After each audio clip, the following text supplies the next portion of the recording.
Very good morning मेरे प्यारे बच्चों। CA inter corporate and other law chapter 1 preliminary से हम स्टार्ट करते हैं।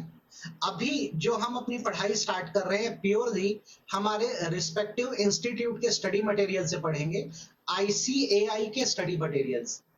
मैं आपको इसका पूरा कवरेज दे देता हूं और अच्छे से समझा देता हूं। आपको अगर कोई चीज ना समझ आए आप बिल्कुल फ्रीली मुझसे कांटेक्ट करिए और बेहतर तरीके से शायद मैं आपको समझा पाऊं। तो हमारे आईसीएआई मॉड्यूल में जो चैप्टर नंबर 1 है वो प्रिलिमिनरी है। मेरे बच्चों, प्रिलिमिनरी का मतलब इंट्रोडक्शन होता है। इस चैप्टर में आपको कंपनीज एक्ट से इंट्रोड्यूस कराया जाएगा। पता है, ये इतना well crafted study material ICAI ने बनाया है, institute of chartered accountant of India ने। इसमें हर चीज कंपनीज एक्ट की बहुत बेहतर तरीके से डिटेल किया है। अभी आपके सामने जो मैंने स्टडी मटेरियल ओपन किया है ये सबसे अपडेटेड स्टडी मटेरियल है एंड अकॉर्डिंगली हम लोग इसे पढ़ाई स्टार्ट करते हैं। ठीक है, पढ़ना क्या है, तो जब आप इसमें पढ़ोगे तो लर्निंग आउटकम जो है वो ये है। आपको इसमें पढ़ना होगा कि कंपनीज एक्ट का एक्सटेंट क्या है, इसका कमेंसमेंट कब से हुआ है। आपको ये पढ़ना होगा कि कंपनीज एक्ट कहाँ कहाँ एप्लीकेबल है, और आपको इसमें different type of definition clauses बताए जाएंगे जो कि कवर होते हैं कंपनीज एक्ट के सेक्शन 2 में।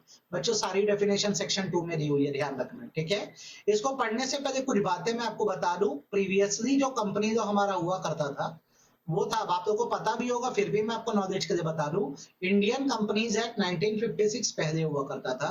लेटर ऑन ये क्या हो गया, रिपील हो गया, और अभी हमारे देश में जो न्यू लॉ है उसका नाम है इंडियन कंपनीज एक्ट 2013। ठीक है, अब इस पे धीरे धीरे हम बातें स्टार्ट करते हैं।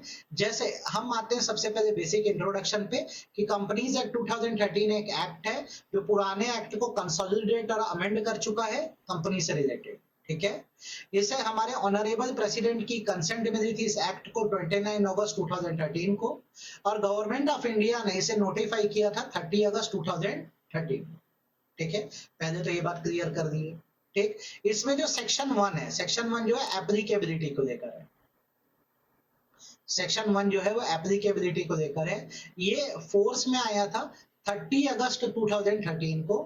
98 सेक्शंस जो थे वो फोर्स में आए थे 12 सितंबर 2013 को, और 143 सेक्शन फोर्स में आए थे 1 अप्रैल 2014 को। आप नॉलेज के लिए पढ़िएगा, इस पे बहुत फोकस मत करिएगा, पढ़ना यहां से। कंपनीज एक्ट बेसिकली कंपनीज को कवर करने वाला लॉ है। ये टोटल 470 सेक्शंस में डिवाइडेड है और एडिशनली इसमें 7 शेड्यूल्स है। अब जैसे आप लोग को इंडियन कंपनीज एक्ट 2013 पढ़ना होगा ना, तो इस एक्ट को पढ़ने के लिए आपको 470 सेक्शन पढ़ने होंगे। अब आप लोग के लिए चीजें इजी रहे इसलिए लॉ मेकर्स ने क्या किया, इन 470 सेक्शंस को 29 चैप्टर्स में बांट दिया। What are chapter? These are group of sections. साथ में क्या है, 7 इलस्ट्रेटेड लिस्ट है जिनको स्केड्यूल्स बोला जाता है। ठीक है, ध्यान रखना। डन। अब आते हैं हम लोग शॉर्ट टाइटल पे, एक्सटेंट पे, कमेंसमेंट पे, एप्लीकेशन पे। शॉर्ट टाइटल मतलब इन शॉर्ट कंपनी लॉ को क्या बोलते हैं, एक्सटेंट मतलब कहां अप्लाई होता है, कब से आया है और कहां लागू होता है। तो सेक्शन 1 जो है ये सब पे बात करता है। Section 1 deals with title of the act according to which act में बी कॉल्ड कंपनीज एक्ट 2013। पूरा नाम लिखने की जरूरत नहीं है, शॉर्ट टाइटल भी यूज करोगे चलेगा। शॉर्ट टाइटल है कंपनीज एक्ट 2013। ठीक है, कहाँ एक्सटेंड होता है, तो ये एक्सटेंड होता है होल ऑफ इंडिया में। ठीक है, कब से कमेंस हुआ, तो इसकी कमेंसमेंट डेट है वो डेट जिस पे ऑफिशियल गजट में से नोटिफाई किया गया था। कब नोटिफाई किया गया था, गेस करो, ऊपर पढ़ो। नोटिफाई किया गया था 30 अगस्त को। तब से ये कंट्री में क्या हो गया, एप्लीकेबल हो गया। ठीक है, अब बारी आती है ये लग कहां पे रहा है, कंपनीज एक्ट एप्लीकेबल कहां पे है। तो कंपनीज एक्ट एप्लीकेबल है अभी जितनी भी कंपनीज है जो कंपनीज एक्ट में रजिस्टर्ड है या प्रीवियस कंपनी लॉ मतलब कंपनीज एक्ट 1956 में रजिस्टर्ड है, अब से उनके लिए जो लॉ है वो कंपनीज एक्ट 2013 है। नंबर 2, ये अप्लाई हो रहा है इंश्योरेंस कंपनीज पे। नंबर 3, अप्लाई हो रहा है बैंकिंग कंपनीज पे। अच्छा, मैं आपको ना जितना जितना टिक कर रहा हूँ वो पढ़िएगा, आपके लिए ज्यादा बेटर होगा। आपसे अगर एग्जाम में आ गया, चलिए बताइए कंपनीज एक्ट 2013 की एप्लीकेबिलिटी बताइए, तो आप साफ साफ बताना। ये अप्लाई होता है company incorporated under this act. This act का मतलब है इंडियन कंपनीज एक्ट 2013, और प्रीवियस कंपनी लॉ मतलब कंपनीज एक्ट 1956 है। उसके अलावा ये अप्लाई हो रहा है इंश्योरेंस कंपनीज पे, ये अप्लाई हो रहा है बैंकिंग कंपनीज पे। फिर ये अप्लाई हो रहा है उन कंपनीज पे जो generation and supply of electricity में एंगेज है। देन कोई भी ऐसी कंपनी जो स्पेशल एक्ट से गवर्न है पार्लियामेंट की, उस पर ये लागू होता है। or such other body corporate incorporated by any act for the time being in force as central government may by notification specify। Government जहां नोटिफाई कर दे वहां लगेगा। चलो रिपीट करो, कहां कहां एक्ट अप्लाई हो रहा है? कंपनीज पे हो रहा है जो 2013 में बनी या 1956 में बनी, फिर इंश्योरेंस कंपनी पे, बैंकिंग कंपनी पे, इलेक्ट्रिसिटी सप्लाई कंपनी पे, स्पेशल एक्ट में बनी कंपनी पे, बॉडी कॉर्पोरेट्स। गॉड, यह आएगा तो करना है आपने, ठीक है। यहाँ पर ये बात याद रखना, टाइटल क्या है इसका? Companies act 2013। एक्सटेंट क्या है? Whole of India. कब से फोर्स में आया है? तो इसके प्रोविजन अलग अलग डेट्स पे क्या हुए हैं? फोर्स पे आए हुए हैं। और लागू कहाँ होता है? Companies, insurance company, banking company, electricity supply company, company regulated by special act और entities notified by central government, यहाँ अप्लाई हो रहा है, ठीक है। अब बारी आ जाती है सेक्शन 2 की। सेक्शन 2 डेफिनेशन सेक्शन है। इसमें आप लोग को ना बहुत सारे अलग तरह के क्लॉजेस मिलेंगे। इन क्लॉजेस का यूज करके ना आप कंपनीज एक्ट को बेहतर तरीके से समझ पाओगे। इसे हम इंटरनल एड ऑफ कंस्ट्रक्शन भी बोलते हैं। इट मींस अगर आपको कंपनीज एक्ट समझना है तो ये सारी डेफिनेशन को समझ लो। सेक्शन 2 के अंदर बहुत सारे क्लॉजेस में डेफिनेशंस दी हुई है। तो चलिए जो हमारे काम की और इंपॉर्टेंट डेफिनेशन है पढ़ते हैं। मैं जिस पे स्टार मार्क करूंगा उन डेफिनेशन को खासकर पढ़िएगा, बड़ी इंपॉर्टेंट होती है। जैसे सबसे पहला अब्रिज प्रोस्पेक्टस। अब्रिज प्रोस्पेक्टस जो है ना एक डॉक्यूमेंट है जो बेसिकली ओरिजिनल प्रोस्पेक्टस की समरी कंटेन करता है। क्या होता है? प्रोस्पेक्टस बहुत डिटेल में बनता है तो उसकी समरी कंटेन करने वाले डॉक्यूमेंट को अब्रिज प्रोस्पेक्टस बोलते हैं। डेफिनेशन पढ़ देते हैं। 2 क्लॉज 1 में आ रही है, सेक्शन 2 क्लॉज 1 में। Abridged prospectus means memorandum containing salient feature of prospectus as may be specified by SEBI by taking regulation in this behalf. कहने का मतलब ये है कि जो डॉक्यूमेंट साइलेंट फीचर कंटेन करे वो अब्रिज प्रोस्पेक्टस है। पढ़े देखे आगे बढ़े, ये काम का है। अकाउंटिंग स्टैंडर्ड क्या है? अकाउंटिंग स्टैंडर्ड का मतलब स्टैंडर्ड ऑफ अकाउंटिंग और उसके एडेंडम या एडिशंस हैं। एडेंडम मतलब एडिशंस होता है, ठीक है, जो कंपनियों के लिए, डिफरेंट क्लास ऑफ कंपनीज के लिए बनाया गया है सेक्शन 133 में। ठीक, अब सवाल है कि सेक्शन 133 क्या है? तो ये सेंट्रल गवर्नमेंट की पावर बताता है कि central government accounting standard prescribe करे। तो सिस्टम क्या चलता है? जो सेंट्रल गवर्नमेंट होती है वो अकाउंटिंग स्टैंडर्ड प्रिस्क्राइब करती है या उसमें एडेंडम प्रिस्क्राइब करती है। जब उसको रिकमेंडेशन आता है institute of chartered accountant of India की तरफ से, यहाँ हमारा ये 2 स्टार क्योंकि अब बीच में आ गया नफरा, ठीक है। तो यहाँ पे सिस्टम ये चलता है कि आईसीआई है, ये रिकमेंडेशन तो देता है नफरा को, नेशनल फाइनेंशियल रिपोर्टिंग अथॉरिटी को। ये एक मॉनिटरिंग एजेंसी हमारी कंट्री में जो सेक्शन 132 में कंस्टिट्यूट हुई है और ये सेंट्रल गवर्नमेंट को बताती है कि क्या स्टैंडर्ड बनाए या रिवाइज किए जा सकते हैं। तो पढ़ लो, as per the section central government में प्रिस्क्राइब स्टैंडर्ड ऑफ अकाउंटिंग और any addendum as recommended by ICAI constituted under section 3 of chartered accountant act in consultation and after examination of recommended made by क्या? national financial reporting authority। ये accounting standard का मतलब हम पढ़ लिए, ये हम लोग को ध्यान होना चाहिए। रेस्ट नीचे आप लोग को ये पढ़ने की आवश्यकता नहीं है। देन अल्टर वर्ड का मतलब क्या होता है? अल्टर मतलब चेंजेस आते हैं। अल्टरेशन मेनली होता है कंपनी के मेमोरेंडम ऑफ एसोसिएशन में, कंपनी के आर्टिकल ऑफ एसोसिएशन में। तो अल्टरेशन का मतलब होता है कोई चीज ऐड करना, ओमिट करना या किसी भी टर्म को सब्सटीट्यूट करना, अल्टरेशन। ठीक, आर्टिकल मतलब इंटरनल रूल्स होते हैं। आर्टिकल मतलब इंटरनल रूल्स होते हैं। आर्टिकल ऑफ एसोसिएशन का मतलब क्या होता है? आर्टिकल ऑफ एसोसिएशन जो ओरिजिनली फ्रेम हुआ है या टाइम के साथ अल्टर हुआ है, ठीक है। और ये दोनों एक्ट पे बाद अप्लाई होती है। प्रीवियस कंपनी लॉ जो 1956 था और इस एक्ट में भी जो आर्टिकल बना है, सबकी डेफिनेशन सेम। देन बारी आती है एसोसिएट कंपनी की। देखो आपको पढ़ना क्या क्या फोकस करके ये पढ़ देना, अकाउंटिंग स्टैंडर्ड, ठीक है। देन एसोसिएट कंपनी का मतलब पढ़ना। एसोसिएट कंपनी दो कंपनियों का ऐसा रिलेशन है जहां एक कंपनी दूसरे कंपनी में सिग्निफिकेंट इन्फ्लुएंस रखती है, ठीक है, और जो दूसरी कंपनी की सब्सिडरी नहीं है। इसमें जॉइंट वेंचर इंक्लूड होता है। जैसे ए लिमिटेड नाम की कंपनी है, सपोज करो अगर ये बी लिमिटेड में 20% से ज्यादा, कितने से ज्यादा? 20% से ज्यादा वोटिंग राइट रख रही है। वोटिंग राइट कौन से शेयर से आते हैं? वोटिंग राइट आते हैं इक्विटी शेयर से, ओनरशिप मिलती है। वोटिंग राइट या इक्विटी शेयर होल्ड करिए कितना परसेंट देख लो, 20% से ज्यादा, तो ए और बी लिमिटेड एसोसिएट कंपनी है। तो मेरे बच्चों, ये जो सिग्निफिकेंट इन्फ्लुएंस वर्ड है, इसका मतलब होता है जब एक कंपनी दूसरी कंपनी में 20% से ज्यादा वोटिंग पावर या कंट्रोल या बिजनेस पार्टिसिपेशन रखती है, ठीक है, ये एसोसिएट कंपनी है। देन ऑडिटिंग स्टैंडर्ड्स क्या होते हैं? स्टैंडर्ड और ऑडिटिंग होते हैं और इसके जुड़े एडिशंस होते हैं। जैसे आप ऊपर अकाउंटिंग स्टैंडर्ड पढ़े थे ना, सेक्शन 133 में आता है। ऑडिटिंग स्टैंडर्ड ना सेक्शन 143 में आता है। सेक्शन 143 बोलता है कि सेंट्रल गवर्नमेंट जो है ऑडिटिंग स्टैंडर्ड प्रिस्क्राइब कर सकती है, वही सिस्टम है। रिकमेंड करेगा कौन? आईसीएआई, लेकिन पहले इस रिकमेंडेशन को पूरा एग्जामिन कौन करेगा? NFRA, NFRA, national financial reporting authority, ठीक है। अगेन ये ऑडिटिंग स्टैंडर्ड भी अच्छे से पढ़े। देन ऑथराइज शेयर कैपिटल मतलब होता है मैक्स कैपिटल। ऑथराइज मतलब कंपनी जितना मैक्सिमम शेयर कैपिटल इशू कर सकती है किसी कंपनी में, उसे ऑथराइज कैपिटल या नॉमिनल कैपिटल बोलते हैं। इसकी एंट्री कंपनी के एमओए के कैपिटल क्लॉज में होती है। कैपिटल क्लॉज में लिखा होता है कि कंपनी मैक्सिमम कितना शेयर कैपिटल इशू कर सकती है, इसे हम लोग ऑथराइज कैपिटल बोलते हैं, ठीक है। फिर आते हैं बोर्ड ऑफ डायरेक्टर की बात करते हैं। तो बोर्ड का मतलब कलेक्टिव बॉडी ऑफ डायरेक्टर होता है, जो इसका मेंबर होता है उसे बोर्ड ऑफ डायरेक्टर बोला जाता है। जैसे ऐसा समझ लो कि सिंगल है तो डायरेक्टर है, और इसका ग्रुप है तो वो क्या है? Board of director. एक वचन बहुवचन, अकेले हो तो डायरेक्टर हो, ग्रुप है तो बोर्ड ऑफ डायरेक्टर हो। देन ये टर्म बड़ा इंपॉर्टेंट है यार, बॉडी कॉर्पोरेट। बॉडी कॉर्पोरेट मतलब होता है इनकॉर्पोरेटेड बॉडी या लीगल एंटिटी।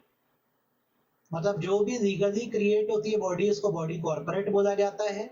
इसमें आ जाती है company incorporated outside India, Indian company तो आती है, साथ में कंपनी इनकॉर्पोरेटेड आउटसाइड इंडिया। पर क्या क्या नहीं आता बॉडी कॉर्पोरेट में?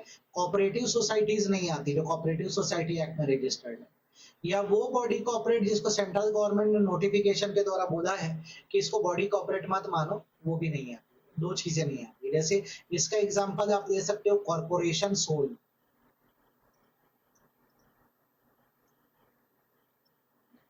ठीक है। तो बॉडी कॉर्पोरेट मतलब कंपनियां ही होती है, ध्यान रखना। Then books and paper, and books और पेपर, ये एमसीक्यू में आ जाएगा तुम लोग को मल्टीपल चॉइस क्वेश्चन में। ये सब जो तुमको पॉइंट्स दिख रहे हैं ना, एक्चुअल में सेक्शन 2 डेफिनेशन के क्लॉजेस है, याद रखना ना। तो बुक्स एंड पेपर, बुक्स और पेपर में आ जाती है पूरी बुक्स ऑफ अकाउंट्स, सारी deed, voucher, writing, document, minute and register, जिसको आप पेपर या इलेक्ट्रॉनिक फॉर्म में मेंटेन कर। देन इसके बाद बारी आती है books of accounts. Books of accounts जो है उसमें सारे रिकॉर्ड आते हैं कंपनी के, मतलब कितना मनी रिसीव किया कंपनी ने कितना पैसा एक्सपेंड किया। दूसरा, जितनी सेल्स है और जितनी परचेजेस है गुड्स एंड सर्विस की। तीसरा, जितनी एसेट है जितनी लाइबिलिटी है। और चौथा, कॉस्ट आइटम जो होते हैं ना, जो सेक्शन 148 में आते हैं, वो भी बुक्स ऑफ अकाउंट्स का पार्ट है। सिंपल भाषा में बोलूं, कितना पैसा आया, कितना गया, कितनी सेल, कितनी परचेज, कितनी असेट, कितनी लाइबिलिटी, और सारे कॉस्टिंग आइटम्स जो है वो बुक ऑफ अकाउंट बनाते हैं, ठीक है। देन ब्रांच ऑफिस का बेसिकली मतलब होता है कंपनी का कोई दूसरा ऑफिस जो दूसरी प्लेस पे। कॉल्ड अप कैपिटल, कैपिटल का वो पार्ट है जो अभी पे नहीं हुआ है, जिसे मंगाया जाना है। चार्ज मतलब होता है राइट, किसी प्रॉपर्टी पे जब चार्ज होल्डर या क्रेडिटर या लेंडर अपना राइट क्रिएट करता है तो उसको चार्ज बोलते हैं। जैसे मैंने आपको अगर लोन दिया है तो मैं आपकी प्रॉपर्टी पे अधिकार रखता हूँ, इसको चार्ज बोलेंगे। चार्टर्ड अकाउंटेंट वो है जो चार्टर्ड अकाउंटेंट एक्ट 1949 के सेक्शन 2 में डिफाइंड है और जिसके पास सर्टिफिकेट ऑफ प्रैक्टिस है। सीईओ, चीफ एग्जीक्यूटिव ऑफिसर, एक डेजिग्नेशन है, ठीक है। डेजिग्नेशन मतलब एक पोस्ट है, जो भी पर्सन उसमें अपॉइंट होगा उसको बोला जाएगा। सीएफओ मतलब होता है वो पर्सन जो चीफ फाइनेंशियल ऑफिसर की पोजीशन पे बैठा हुआ है। ये दोनों सीई और सीएफओ को कंपनी के टॉप ऑफिसर या की मैनेजरियल पर्सनल माना जाता है। देन कंपनी मतलब क्या होता है? कंपनी मतलब company incorporated under this act. This act मतलब क्या? कंपनीज एक्ट 2013 और प्रीवियस कंपनी लॉ मतलब क्या? कंपनीज एक्ट 1956, ठीक है। फिर कंपनी लिमिटेड बाय गारंटी मतलब एक ऐसी कंपनी जिसमें मेंबर ने बोला है कि मैं इतना अमाउंट गारंटी करता हूँ, लाइक 10,000 रुपए। अब 10,000 इससे अभी नहीं मांगेंगे, जब कंपनी का वाउंड अप होगा तो कंपनी के लॉस पे करने में से कंट्रीब्यूशन मांगा जाएगा, और कितने का? 10,000 का। तो ऐसी कंपनी जिसमें मेंबर की लायबिलिटी उसके मेमोरेंडम के द्वारा उस अमाउंट तक होती है जितना हम पर्सन ने गारंटी किया है, और उससे ये पैसा वाइंडिंग अप के समय, बंद होते समय ही मांगा जा सकता है, कंपनी के चलते हुए नहीं मांगा जा सकता। Then company limited by share का मतलब होता है कि मेंबर की लायबिलिटी सिर्फ उतनी है जितना अमाउंट अभी उसका अनपेड है। जैसे एक्स ने अगर 100 रुपए का शेयर खरीदा है और 100 रुपए में से 75 रुपए उसने पे कर दिया है, 75 रुपए उसने पे कर दिया है, तो कॉमन सेंस लगा उसको अभी और कितना देना है, उसका अनपेड अमाउंट कितना है। तो आप देखोगे तो उसका अनपेड अमाउंट 25 रुपए है, इतना उसे देना है। परसेंट क्यों लिख रहा हूँ, ठीक है। देन कंट्रीब्यूटरी होता है। कंट्रीब्यूटरी मतलब वो पर्सन होता है, जब कंपनी का वाइंड अप होता है तो इसको बोला जाता है आइए आप भी कंट्रीब्यूट करिए, ठीक है। कंट्रोल वर्ड बड़ा इंपॉर्टेंट है भाई, स्टार बना दे रहे हैं, अच्छे से पढ़ना है इसको। कंट्रोल मतलब एक कंपनी पे कंट्रोल, कंट्रोल करने का मतलब है आप कंपनी में मेजोरिटी ऑफ डायरेक्टर को अपॉइंट कर सकते हैं। कंट्रोल का मतलब होता है मैनेजमेंट को कंट्रोल करना, कंट्रोल का मतलब होता है पॉलिसीज बनाना, ये सब होता है कंट्रोल का मतलब। तो कंट्रोल किसी भी कंपनी में उसके पास रहेगा जिसके पास कंपनी में ज्यादा से ज्यादा इक्विटी शेयर होंगे, वही इस कंपनी को कंट्रोल करेगा। जब डिबेंचर मतलब क्या होता है, डिबेंचर एक फॉर्म ऑफ डेप्थ है, फॉर्म ऑफ डेप्थ कैपिटल है। जैसे कंपनी को जब बहुत सारी डेप्थ चाहिए होती है और वो इसका रास्ता चुनती है कि वो पब्लिक से डेप्थ देगी, तो डिबेंचर बेचती है। फॉर एग्जांपल 5% इंटरेस्ट रेट है, एक डिबेंचर जो है हमारा 100 रुपीज का है, तो जितने ज्यादा डिबेंचर सेल होंगे उतना ज्यादा कंपनी को लोन मिलेगा। जो जो ये डिबेंचर खरीदेगा उसको 5% का इंटरेस्ट मिलेगा। तो डिबेंचर में आ जाता है डिबेंचर, स्टॉक, बॉन्ड और कोई भी ऐसा इंस्ट्रूमेंट जो डेप्ट एविडेंस करता है, बताता है कि कंपनी के ऊपर डेप्ट। हाँ, ये याद रखना कि कुछ चीजें डिबेंचर नहीं मानी जाती, वो सारे इंस्ट्रूमेंट जिसको आरबीआई ने एग्जेम्प्ट किया और कहा इसको डिबेंचर मत मानो, चैप्टर 3D में। वैसे ही कुछ अदर इंस्ट्रूमेंट जिसको सेंट्रल गवर्नमेंट ने आरबीआई से कंसल्टेशन करके डिसाइड किया है इसको डिबेंचर नहीं माना जाएगा, तो डिबेंचर नहीं। देन डायरेक्टर कौन होता है, जो बोर्ड ऑफ डायरेक्टर का पार्ट होता है उसको डायरेक्टर बोलते हैं। डिविडेंड मतलब क्या होता है, पार्ट ऑफ प्रॉफिट होता है जो ईयरली दिया जाता है और साल के बीच वाले को इंटरिम बोलते हैं, तो डिविडेंड में इंटरिम डिविडेंड दिया जाता है। देन अगेन ये कंसेप्ट इंपॉर्टेंट है डॉक्यूमेंट का। डॉक्यूमेंट मतलब हर तरह का सम्मान होता है, सम्मान मतलब होता है बुलाना, notices, request, order, declaration, form, register, ठीक है, जिसको इस एक्ट के हिसाब से इशू किया जा रहा है, जैसे सम्मान इशू होते हैं, सेंड किया जा रहा है, नोटिस सेंड होते हैं, या केप्ट किया गया, रखा गया है फिजिकल या इलेक्ट्रॉनिक फॉर्म में, उसे डॉक्यूमेंट बोला जाता है। एम्प्लॉय स्टॉक ऑप्शन क्या है, एक ऑप्शन है जो कंपनी अपने डायरेक्टर, ऑफिसर और एम्प्लॉय को दे रही है। अपने एम्प्लॉय को मतलब अपनी कंपनी के, होल्डिंग कंपनी के, सब्सिडरी कंपनी को, कि वो फ्यूचर डेट पर एक फिक्स रेट पर कंपनी के शेयर खरीद पाएंगे। एम्प्लॉय स्टॉक ऑप्शन एक स्कीम है जहां वर्करों को बोला जाता है कि तुम भविष्य में इतने फिक्स रेट पे कंपनी के शेयर खरीद पाओ। देन ये टर्म भी इंपॉर्टेंट है, एक्सपर्ट। एक्सपर्ट में आ जाते हैं engineer, valuer, chartered accountant, company secretary, cost accountant, या कोई भी पर्सन जिसके पास सर्टिफिकेट इशू करने की पावर होती है किसी भी लॉ में, उसे एक्सपर्ट बोलते हैं। फिर आता है फाइनेंशियल स्टेटमेंट। किसी भी कंपनी के रिलेशन में फाइनेंशियल स्टेटमेंट बोलोगे जिसमें आ जाती है balance sheet, profit and loss account, और company not for profit making है तो income expenditure account. Cash flow statement आ जाती है। Statement of change in equity का बेसिकली मतलब होता है शेयर होल्डर पोजीशन।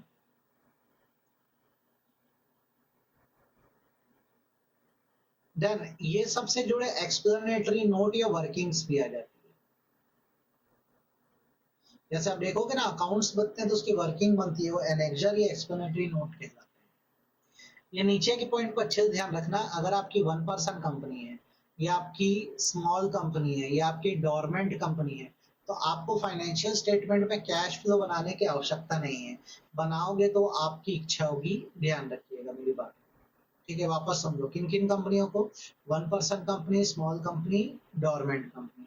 साथ में यही बात स्टार्टअप कंपनी के लिए भी बोली गई है, अगर कोई स्टार्टअप कंपनी की कैटेगरी में आ रही है उसको भी ऐसा फायदा दिया जाएगा। डन। देन बारी आती है फाइनेंशियल ईयर की। फाइनेंशियल ईयर का मतलब होता है वो ईयर जो 1 अप्रैल 2025 से चालू होता है, मतलब 1 अप्रैल से चालू होता है और 31 मार्च को खत्म होता है। तो अभी जो फाइनेंशियल ईयर बीता है वो क्या रहा है, 1 अप्रैल 2025 से 31 मार्च 2026 तक का रहा है। तो याद रखना, जब हम फाइनेंशियल ईयर बोलते हैं तो वो ईयर है जो 31 मार्च को हर साल खत्म होता है। और ये ध्यान रखना, ये एक बात हो गई। एक बात इसमें और है, पहले तो ये मैं तुम लोग को समझा दूं। सपोज करो कोई कंपनी बनी 5 मई 2025 को, 5 मई 2025 को बनी, तो इसका फाइनेंशियल ईयर कब खत्म होगा? 31 मार्च 2026 को। लेकिन अगर कोई कंपनी ऐसी है, कोई कंपनी ऐसी है जो आफ्टर 1 जनवरी बन रही है, अगर कोई कंपनी ऐसी है जो आफ्टर 1 जनवरी बन रही है, तो उसका जो फाइनेंशियल ईयर है फॉलोइंग ईयर का 31 मार्च खींच सकते हो। जैसे मान लो कोई कंपनी, अभी जैसे कंपनी 5 मई 2025 को बनी थी, तो इसका फाइनेंशियल ईयर कब खत्म हुआ? 31 मार्च 26 को। सपोज करो कोई कंपनी बनती है 10 जनवरी 2026 को, ठीक है। अभी देखो 31 मार्च आया नहीं है, कंपनी कब बनी? 1 जनवरी के बाद। 10 जनवरी 2026 को बनती है, तो आप चाहो तो इसका financial year next financial year तक खींच सकते हो, मतलब 31 मार्च 2027 तक खींच सकते हो। मैं यहाँ भी लिख देता हूँ, आप फाइनेंशियल ईयर 31 मार्च 2027 तक का खींच सकते हो। तो एज सच तो फाइनेंशियल ईयर किसी भी कंपनी का 1 अप्रैल से 31 मार्च होता है, और अगर कोई कंपनी 1 जनवरी के बाद बन रही है तो उसका फॉलोइंग ईयर में, मतलब नेक्स्ट ईयर में भी आप फाइनेंशियल ईयर खींच सकते हैं। वैसे इसमें बात ये भी बोली गई है कि सपोज करो अगर ऐसा है कि फाइनेंशियल ईयर डिफरेंट है, जैसे आपकी holding subsidiary associate company outside India है और उसका फाइनेंशियल ईयर डिफरेंट है, तो आप सेंट्रल गवर्नमेंट से रिक्वेस्ट कर सकते हो और उस फाइनेंशियल ईयर को यूनिफॉर्म कर सकते हो। मतलब चाहो तो वहां जो पीरियड है वैसा ही पीरियड अपना भी कर सकते हो। ये फाइनेंशियल ईयर का कंसेप्ट है। देन बारी आती है फ्री रिजर्व्स की। फ्री रिजर्व्स मतलब वो अमाउंट होता है बेसिकली जो बैलेंस शीट में विजिबल होता है और जिससे आप डिविडेंड डिस्ट्रीब्यूट कर सकते हो, प्रॉफिट बांट सकते हो, ठीक है। बस ये याद रखना कि अगर कोई अनरियलाइज प्रॉफिट है या नोशनल गेन है, नोशनल गेन मतलब अज्यूम्ड गेन, रियल में हुआ नहीं है। फॉर एग्जांपल मेरी एक प्रॉपर्टी है, मैंने उसको खरीदा था 1 CR में, अभी उसकी प्रेजेंट वैल्यू 10 CR है। तो आप देखोगे तो अभी मैं बेच दूं तो मेरा 9 करोड़ का फायदा हो जाएगा, पर मैंने अभी बेचा नहीं है। तो जैसे मैंने नहीं बेचा है तो ये तो वैल्यू कम ज्यादा हो सकती है, जैसे रिवैल्यूएशन या नोशनल गेन बोलते हैं। ये फ्री रिजर्व का पार्ट नहीं, ध्यान रखना। वैसे अगर कोई भी चेंजेस आता है असेट एंड लायबिलिटी में, प्रॉफिट एंड लॉस अकाउंट में, वो भी फ्री रिजर्व का पार्ट नहीं। देन बारी आती है ग्लोबल डिपॉजिट रिसिप्ट की, जीडीआर की। जीडीआर का मतलब होता है बेसिकली इंडियन कंपनी के वो शेयर्स जो फॉरेन करेंसी में विदेशों में बेचे जाते हैं। इंडियन कंपनी है, उसने अपने शेयर्स को कन्वर्ट किया जीडीआर के फॉर्म में। एक्चुअल में है क्या? इक्विटी शेयर्स ही हैं, किसके? इंडियन कंपनी के। लेकिन अब ये डिनोमिनेट किस में हो रहे हैं? फॉरेन करेंसी में, लाइक डॉलर्स में। और ये किसको बेचे जाएंगे? ये बेचे जाएंगे फॉरेन इन्वेस्टर्स को, विदेशी इन्वेस्टर्स को बेचे जाएंगे।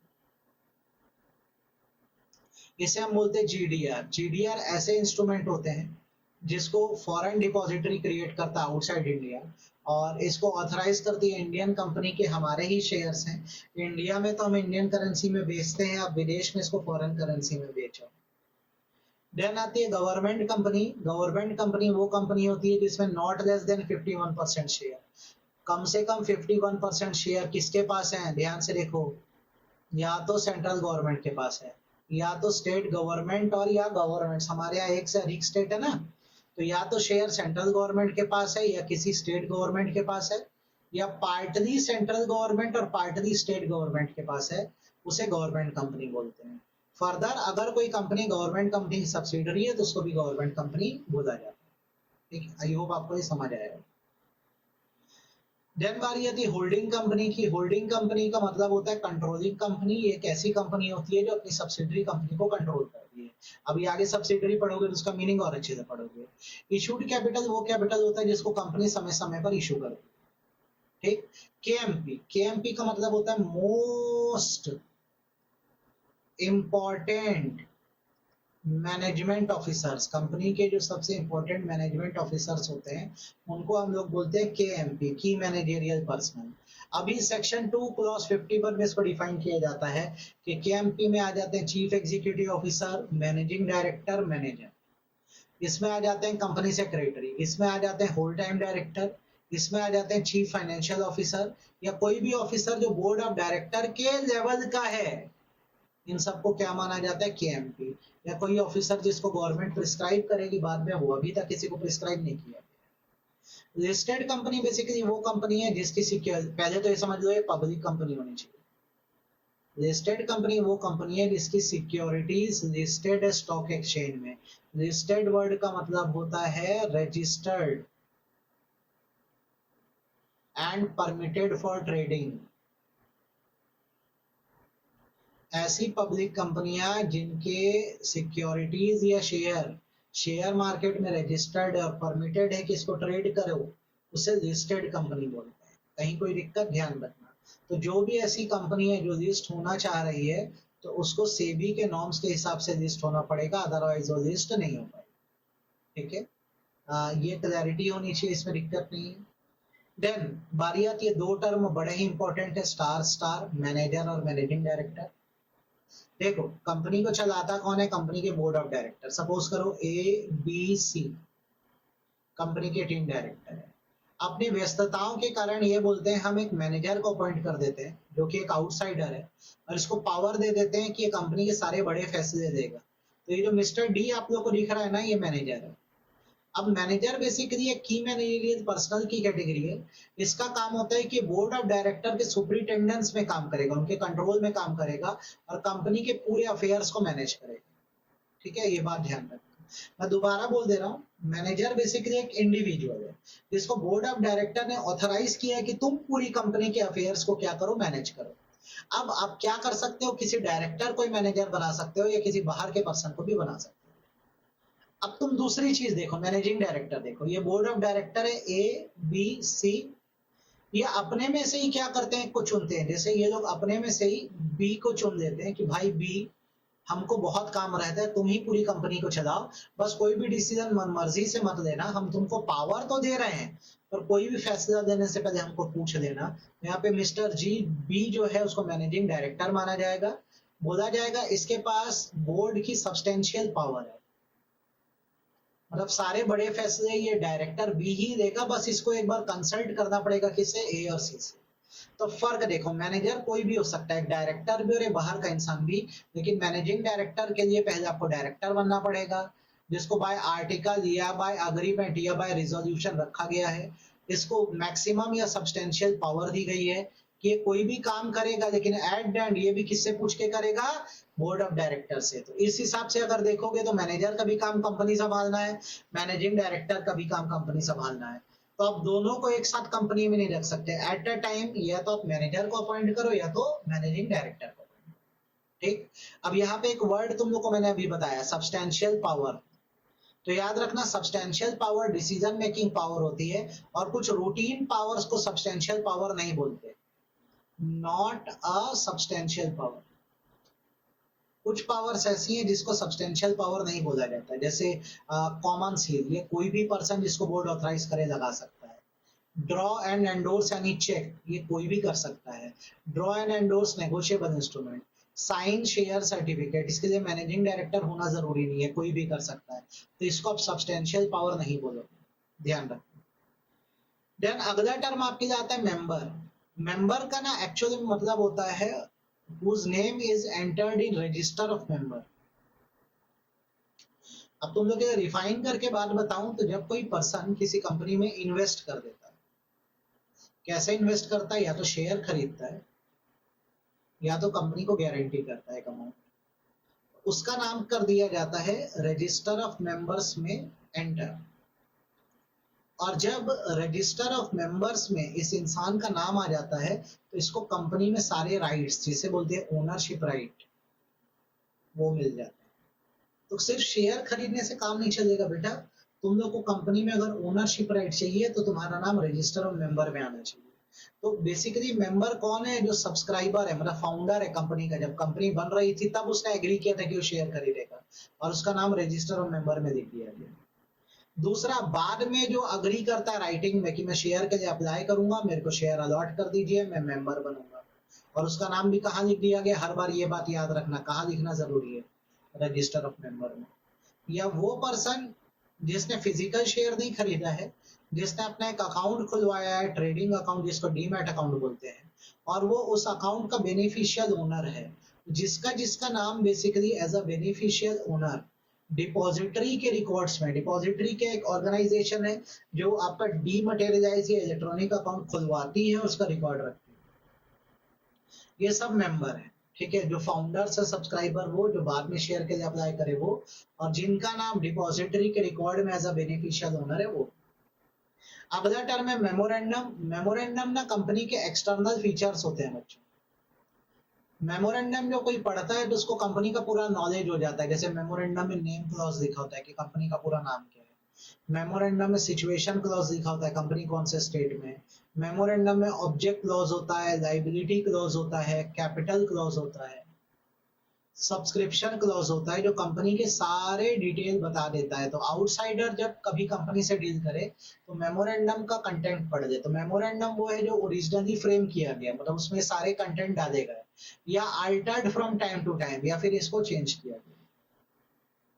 देन बारी आती है नेटवर्थ की। नेटवर्थ का मतलब होता है aggregated total value of your paid up capital and reserve created out of profit, security premium account and debit और credit balance of P&L account minus, ये ऐसे ही पढ़ना ना, minus value of accommodated loss, deferred expenditure, miscellaneous expenditure as per balance sheet. ये सब चीजें जो होती है, जैसे क्या क्या ऐड करना, देखो paid up capital, reserve, security premium, debit credit balance of P&L, minus क्या करना, अकोमोडेटेड लॉस, डिफर्ड एक्सपेंडिचर, और वो एक्सपेंडिचर जो अभी राइट ऑफ नहीं है, ये सब मिल के बेसिकली नेटवर्थ बनाते हैं। ये बहुत अच्छे से पढ़ना मेरे बच्चों। देन नोटिफिकेशन, मतलब ये होता है गवर्नमेंट नोटिफिकेशन जो ऑफिशियल गजट में आता है। ऑफिशियल गजट गवर्नमेंट पेपर है जिसमें गवर्नमेंट समय समय पर नियम या नोटिफिकेशन देती है। देन बारी आती है ऑफिसर की। ऑफिसर वर्ड आपके लिए बहुत इंपॉर्टेंट है अगर आपको ऑफिसर एंड डिफॉल्ट समझना है। ऑफिसर में आ जाते हैं डायरेक्टर, मैनेजर, और जो KMPs हैं या कोई पर्सन जिसके डायरेक्शंस के हिसाब से बोर्ड ऑफ डायरेक्टर वर्क करते हैं, ठीक है। ये सब ऑफिसर्स होते हैं, मतलब सीनियर ऑफिसर्स। इनका काम ये है कि कंपनी में यदि कोई गड़बड़ हुई तो इन्हीं को पकड़ा जाता है, इन्हीं को ऑफिसर एंड डिफॉल्ट बोला जाता है। तो जैसे अगर कभी कंपनी पे केस बनता है ना, हमेशा याद रखना, अगर कोई केस कंपनी पे बना तो ये नहीं देखते कि कंपनी सेपरेट लीगल एंटिटी है, वहां देखते हैं ऑफिसर कौन है, उस ऑफिसर को पेनल्टी या पनिशमेंट दी जाती है। तो यहाँ पे ऑफिसर इन डिफॉल्ट में कौन आ जाता है, सारे होल टाइम डायरेक्टर, की मैनेजरियल पर्सनल, ध्यान से सुनना, होल टाइम डायरेक्टर, KMP। अगर कंपनी में कोई की मैनेजरियल पर्सनल नहीं है तो वो डायरेक्टर या डायरेक्टर्स जिनको बोर्ड ने स्पेसिफाई किया है और राइटिंग में कंसेंट दिए है कि तुम पूरा काम करो, ठीक है। या फिर वो पर्सन जो मैनेजर की कैटेगरी में आ रहा है, वो एकदम इमीडिएट अथॉरिटी में है बोर्ड की या किसी KMP के, उसको चार्ज दिया गया कि तू पूरी कंपनी संभाल। ऑफिसर एंड डिफॉल्ट में देख लो कौन कौन आ रहा है, होल टाइम डायरेक्टर, की मैनेजरियल पर्सनल। अगर कंपनी में कोई की मैनेजरियल पर्सनल नहीं है तो जो डायरेक्टर कंपनी को चला रहा है, ठीक है। फिर मैनेजर, मतलब वो पर्सन जो बोर्ड के अथॉरिटी में आता है और उसको रिस्पॉन्सिबिलिटी दी गई है मेंटेनेंस की, सारे डॉक्यूमेंट फाइल करने की, एक्सेट्रा एक्सेट्रा। या वो पर्सन जिसकी एडवाइस, डायरेक्शन या इंस्ट्रक्शन पे बोर्ड ऑफ डायरेक्टर एक्ट कर रहे हैं, वर्क कर रहे हैं। एक्सेप्ट दैट कोई प्रोफेशनल कैपेसिटी में हो तो अलग बात है, जैसे कोई इन्वेस्टमेंट एडवाइजर है, उसको आप ऑफिसर एंड डिफॉल्ट की कैटेगरी में नहीं डाल सकते, ठीक है। या कोई भी डायरेक्टर जिसको इस कंट्रावेंशन या इस रूल के टूटने के बारे में पता था, ठीक। वैसे अगर ट्रांसफर ऑफ शेयर का मामला है तो बहुत सारी शेयर मार्केट की एंटिटी जुड़ी होती है। जैसे इसमें आ जाते हैं शेयर ट्रांसफर एजेंट, इसमें रजिस्ट्रार आ जाते हैं, मर्चेंट बैंकर आ जाते हैं, इन सबको ऑफिसर इन डिफॉल्ट बोला जाता है।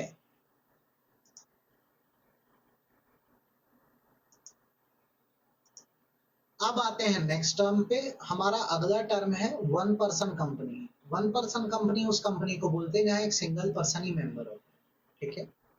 फिर मेरे बच्चों बारी आती है रिजोल्यूशन की। रिजोल्यूशन एक फॉर्मल डिसीजन है, फॉर्मल डिसीजन है जो बाय वोट दिया जाता है। वोटिंग से जो फॉर्मल डिसीजन लिया जाता है उसको रिजोल्यूशन बोलते हैं।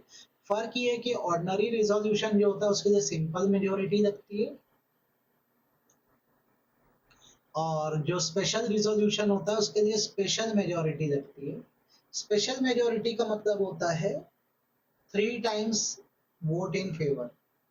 जैसे ज्यादा लोग हाँ बोलेंगे तो ऑर्डिनरी रिजोल्यूशन है, और अगर हमें 3 टाइम वोट इन फेवर चाहिए, मतलब 75% वोट चाहिए, तो उसको स्पेशल रिजोल्यूशन बोलते हैं। ठीक है। पेड अप कैपिटल का मतलब होता है वो मनी जो कंपनी में क्रेडिट हो चुका है, मतलब जितना पैसा शेयर होल्डर दे चुके हैं उसको paid up capital. Postal ballot का मतलब वोट बाय पोस्ट होता है, जैसे बहुत लिस्टेड कंपनी और बहुत सारे शेयर होल्डर हैं तो सबसे घर बैठे ही वोटिंग करवा दी जाती है, इसको पोस्टल बैलेट बोला जाता है। इसका बराबर प्रोसीजर बताया गया है सेक्शन 110 में कि कौन कौन से ऐसे लिस्ट ऑफ आइटम्स है जिसको पोस्टल बैलेट या बाय पोस्ट वोटिंग करा के डिस्कस किया जाएगा। प्रिस्क्राइब मतलब नियम जो अभी बताए जाएंगे या बताए गए हैं। ठीक है। प्राइवेट कंपनी मतलब एक ऐसी कंपनी होती है जिसके आर्टिकल्स में कुछ रिस्ट्रिक्शंस है, जैसे यहाँ शेयर ट्रांसफर रिस्ट्रिक्टेड है। रिस्ट्रिक्टेड मतलब नॉट प्रोहिबिटेड, बैन तो नहीं है, पर क्योंकि प्राइवेट कंपनी है तो आप शेयर ट्रांसफर करने जाओगे तो इजीली ट्रांसफर नहीं होगा। ठीक है। दूसरा, नंबर ऑफ मेंबर्स 200 से ज्यादा नहीं है। यहाँ पे कुछ बातें खास ध्यान रखने की कि जब ये 200 मेंबर्स की काउंटिंग करोगे मैक्सिमम, तो जो 2 या 2 से ज्यादा लोग मिलकर शेयर खरीदे उनको सिंगल मेंबर ट्रीट करना। जैसे अगर 15 पीपल हैं, 15 लोग हैं, मिलकर उन्होंने 2-2 शेयर खरीदे हैं, तो ऐसे तो संख्या 30 दिख रही है, पर आप इनको 15 ही मानोगे क्योंकि ज्वाइंटली खरीदे ना भाई। ठीक है। ऐसे भी समझ लो ए बी सी ने मिलकर 10 शेयर खरीदे, तो ये 3 नहीं, इनको सिंगल मेंबर माना जाएगा, एक मेंबर माना जाएगा। ठीक है। तो प्राइवेट कंपनी वो है जिसमें शेयर ट्रांसफर का राइट रिस्ट्रिक्टेड, मतलब शेयर इजी ट्रांसफर नहीं होते। मैक्सिमम मेंबर 200 तक होते हैं। ठीक। जब 200 की काउंटिंग करो तो कुछ बात याद रखो। सबसे पहली बात ये याद रखो, 2 या 2 से ज्यादा लोग मिलकर जो शेयर खरीदे उनको सिंगल मेंबर मानो। वैसे ही जो लोग कंपनी के एम्प्लॉयमेंट में हैं, या वो लोग जो पहले एम्प्लॉयमेंट में थे और अभी कंटिन्यूअसली शेयर होल्ड भी करे हुए नौकरी छूटने के बाद भी, तो उनको भी आप मेंबर में मत गिनना, मतलब एम्प्लॉइज को मत गिनना अपने, और एक्स एम्प्लॉइज को भी मत गिनना मेंबर्स में, जिनके पास भले शेयर क्यों ना मत गिनना, क्योंकि उनको शेयर इसलिए मिले थे क्योंकि एम्प्लॉइज थे। तीसरी बात, prohibit invitation to public to subscribe share. यहाँ प्रोहिबिशन है कि जनता को शेयर नहीं बेच सकते, तभी तो प्राइवेट कंपनी अगर बेच देगी तो पब्लिक हो जाएगी। ठीक है। देन प्रमोटर, प्रमोटर का ना जनरल मतलब होता है हु ब्रिंग्स द आइडिया। जो कंपनी बनाने का आइडिया लाया है ना उसे प्रमोटर बोला जाता है, ध्यान रखना। तो प्रमोटर हर जगह पाया जाएगा। तो प्रमोटर वो है जिसको कंपनी ने आइडेंटिफाई किया एज अ प्रमोटर अपने एनुअल रिटर्न में, या जिसका नाम प्रोस्पेक्टस में लिखा हुआ है कि वो प्रमोटर है। प्रमोटर वो भी है जो कंपनी के अफेयर्स को डायरेक्टली या इनडायरेक्टली कंट्रोल कर रहा है एज अ शेयर होल्डर या डायरेक्टर। प्रमोटर वो है जिसके एडवाइस, डायरेक्शन या इंस्ट्रक्शन पे बोर्ड ऑफ डायरेक्टर वर्क कर रहे हैं, ये सबको प्रमोटर बोला जाता है। मतलब कुल मिला के कंपनी का कर्ता धर्ता। बस ये याद रखो कि अगर कोई प्रोफेशनल कैपेसिटी में काम कर रहा है, जैसे कंपनी को कोई एडवाइस कर रहा है, उसके एडवाइस पे कंपनी वर्क करती है, तो ये प्रोफेशनल कैपेसिटी का पर्सन है, इसको प्रमोटर नहीं बोल सकते। देन प्रोस्पेक्टस क्या है? प्रोस्पेक्टस एक डॉक्यूमेंट है जिसे पब्लिक को इनवाइट किया जाता है कि वाके शेयर खरीदें। प्रोस्पेक्टस में आ जाता है रेड हेरिंग प्रोस्पेक्टस, प्रोस्पेक्टस में आ जाता है शेल्फ प्रोस्पेक्टस। ठीक। अभी इसका आगे आगे के लेक्चर्स में मैं मतलब समझाऊंगा। पब्लिक कंपनी वो कंपनी है जिस जो प्राइवेट कंपनी नहीं है, मतलब इसके ऊपर कोई भी रोक या रिस्ट्रिक्शन नहीं है, जिसका मिनिमम कैपिटल प्रिस्क्राइब है। प्रिस्क्राइब मतलब आप अपनी इच्छा अनुसार रख सकते हो। बस ये याद रखना कि अगर कोई कंपनी पब्लिक कंपनी की सब्सिडरी है तो उसको भी क्या माना जाता है? Public company. Then register of companies basically वो रजिस्टर है जो रजिस्ट्रार मेंटेन करता है। रजिस्ट्रार सरकारी अथॉरिटी जो कंपनियों का रजिस्ट्रेशन करता है, ये इसे पेपर या इलेक्ट्रॉनिक मोड में मेंटेन कर सकता है। रजिस्ट्रार जैसे कि मैंने बोला गवर्नमेंट अथॉरिटी, रिकॉर्ड कीपर है। इसमें आ जाता है registrar, additional registrar, joint registrar, deputy registrar, assistant registrar, जिनका काम कंपनी रजिस्ट्रेशन करना है और भी वेरियस फंक्शंस निभाना है। रिलेटेड पार्टी का मतलब बेसिकली होता है कि जब हमारी कंपनी का डायरेक्टर किसी और कंपनी में भी डायरेक्टर होता है या रिश्तेदार भी उसको वहां जुड़ा है। जैसे मान लो मैं ए लिमिटेड का डायरेक्टर, और मान लो ये है बी लिमिटेड, इस कंपनी के साथ हमारी कंपनी डील करने वाली है। मैं यहाँ भी अगर जुड़ा हूँ, मैं जुड़ा हूँ या मेरा रिश्तेदार जुड़ा है, तो ये रिलेटेड पार्टी हो जाएगा। तो रिलेटेड पार्टी हमारी कंपनी के रेफरेंस से होता है जब हमारा डायरेक्टर दूसरी कंपनी में भी डायरेक्टर है, हमारा डायरेक्टर दूसरी कंपनी में केएमपी है या उसका रिश्तेदार भी वहाँ पे केएमपी है। एक फर्म जिसमें हमारा डायरेक्टर, मैनेजर या रिलेटिव क्या है, पार्टनर है।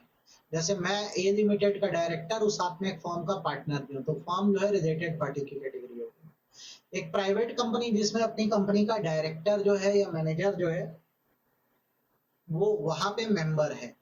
यह एक पब्लिक कंपनी जिसमें हमारा डायरेक्टर या मैनेजर डायरेक्टर भी है और रिश्तेदार के साथ मिलकर 2% से ज्यादा शेयर खरीदा है। एक बॉडी कॉर्पोरेट जिसके board of director, managing director हमारे डायरेक्टर के एडवाइस पे काम करते हैं। ठीक है, ये 6 पॉइंट पढ़ना, 6 पॉइंट पढ़ना, बहुत अच्छे से ध्यान रखना। ठीक, मत भूलना, ये पढ़ना रहेगा इसमें। डन, ये पढ़ना, रिलेटेड पार्टी में 6 पॉइंट्स को खासकर पढ़ना, बाकी आपको पढ़ने की जरूरत नहीं है। देन रिलेटिव में कौन कौन आता है, तो रिलेटिव में आते हैं ये दो, member of Indo undivided family, husband and wife, कोई भी पर्सन जो एक दूसरे से ऐसे जुड़ा हुआ है, father including step father, mother including step mother, son including step son, sons wife, daughter, daughter husband, ठीक है, ब्रदर जिसमें स्टेप ब्रदर भी आ जाता है, सिस्टर जिसमें स्टेप सिस्टर भी आ जाती है। ये सब रिलेटिव्स के डेफिनेशन में। देन रेम्यूनरेशन मतलब होता है आप जो एफर्ट डाल रहे हो उसका मिलने वाला रिवॉर्ड। ठीक है, जो आप जो भी सर्विस दे रहे हो उसके हिसाब से आपको मिल रहा है। शेयर का मतलब कंपनी का शेयर कैपिटल, इसमें स्टॉक आ जाता है। अब इसके बाद आता है स्मॉल कंपनी की डेफिनेशन। स्मॉल कंपनी एक वो कंपनी है जो पब्लिक कंपनी नहीं है, तो कॉमन सेंस लगाओ, अगर पब्लिक कंपनी नहीं है तो फिर कौन सी कंपनी है, प्राइवेट कंपनी होगी भाई, जिसका पेड अप कैपिटल जो है 4 करोड़ से कम है, साथ ही साथ जिसका turnover as per profit and loss account जो है वो 40 करोड़ से कम है। ये आप तब पढ़ना जब आप मई 2026 का एग्जाम दे रहे हो। ठीक, पढ़ना ऐसे डेफिनेशन सुनो। Small company means a company other than public company paid up capital of which does not exceed 4 crore or such higher amount as may prescribe which shall not be more than 10 crore. Turnover of which as per profit, इसका मतलब समझ लो, ऐसी company जिसका paid up capital 4 crore से कम है, कल को government उसको रिवाइज करेगी तो अमाउंट को 10 करोड़ तक ले जाएगी, जो ले जा चुकी है, अभी बता रहा हूँ क्या बोल रहा हूँ। साथ ही साथ प्लस है ना यहाँ पे, और नहीं है, टर्नओवर मतलब सेल्स जो है 40 करोड़ तक है, इसकी 40 करोड़ तक है, और कल को हायर अमाउंट गवर्नमेंट करी तो 100 करोड़ कर देगी। अब जो लोग सितंबर 26 का पेपर देंगे उनको ये याद रखना है कि गवर्नमेंट ने 4 करोड़ और 40 करोड़ के लिमिट चेंज कर दी है। अब ये लिमिट हो गई है 10 करोड़ और ये लिमिट हो गई है 100 करोड़। तो अब जो अपडेटेड डेफिनेशन है जो सितंबर से अप्लाई होगी, सितंबर 26 से, वो ये होगी कि small company means a company other than public company paid up capital of which does not exceed 10 crore. अब ये और हायर अमाउंट वाला आगे हट जाएगा। हाँ, वैसे turnover of which does not exceed कितना, 100 करोड़, लेकिन अभी जो मई दे रहे हो 4 और 40 याद रखना, मत भूलो। सितंबर 26 से ये 10 और 100 करोड़ पढ़ोगे तुम। ठीक है, ये जो डेफिनेशन है स्मॉल कंपनी की, होल्डिंग सब्सिडरी पे नहीं लगती, ये सेक्शन 8 कंपनी पे डेफिनेशन नहीं लगती, और स्पेशल एक्ट में अगर कोई कंपनी रजिस्टर्ड है उस पर ये डेफिनेशन अप्लाई ही नहीं है।